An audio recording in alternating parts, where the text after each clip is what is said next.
غیر عرب مسلمانوں میں قرآن مجید کو پڑھنے والے بالعموم تین طرح کے ہوتے ہیں۔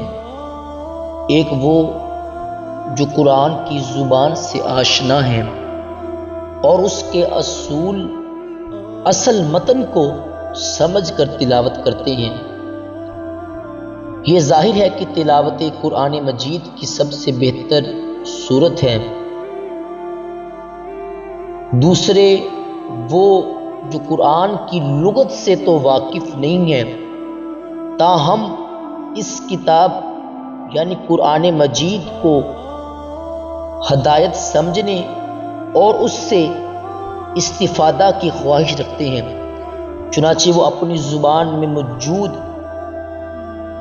تراجم قرآن کی مراجعات کرتے ہیں، اور یہ پہلی صورت سے ایک درجہ کم ہے۔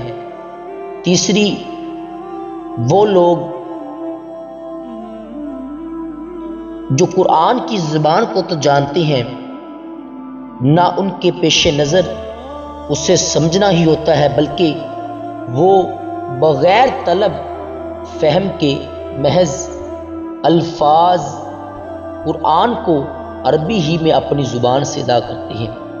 یہ میرے نزدیک تلاوت قرآن کا تیسرا درجہ ہے۔